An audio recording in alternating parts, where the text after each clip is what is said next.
நிறைய உயிர்கள் காப்பாற்றப்பட்டிருக்கு. அப்படியா? அவரு டிவியை உடைச்சாரா? இப்ப டார்ச்சை தூக்கி போட்டுட்டு கேவலம் ஒரு ராஜ்யசபா சீட்டுக்காக விலை போயிட்ட கமலஹாசன் பேசலாமா? வெட்கமே இருக்காதா இந்த அரசியல்வாதிகளுக்கு கேட்கிறேன் நான். நீங்க திமுகவுடைய திட்டங்களை எதிர்த்து கட்சி ஆரம்பிச்சு டிவியை உடைச்ச உத்தமம், அதை தேடிக்கிட்டு இருக்கோம். அந்த மானஸ்தான் எங்க இப்ப இருக்கிற ஒரு டார்ச்சையும் ஸ்டாலின் காலடியில் அடமான வச்சுக்கிட்டு ராஜ்யசபா சீட்டு வாங்கின ஒரு சுயமரியாதை இல்லாத ஒரு நபர் பேசலாமா? நீங்க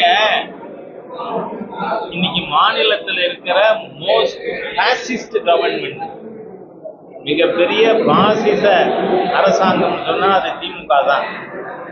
அவர்கள் எதிர்கருத்தே வரக்கூடாதுன்னு நினைக்கிறாங்க. நீங்க பார்த்தா தாவேகா நிர்வாகிகள் மீது எதிர்ப்பு வழக்கு, they are victims.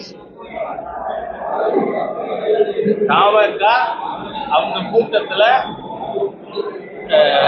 ஸ்டாலின் அரசாங்கத்தின் கையாலாகாத தனத்தால் தோல்வியால் 41 பேர் இறந்து போயிருக்காங்க. அது மட்டும் இல்ல, அதுல 54% மக்கள் தலித் சமுதாயத்தை சேர்ந்தவர்கள்.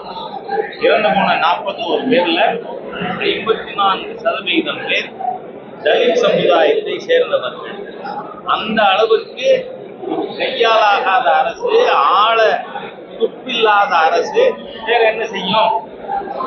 அதாவது மெசஞ்சரை ஷூட் பண்றது, அந்த மாதிரியா இந்த அரசாங்கம் செயல்படுது.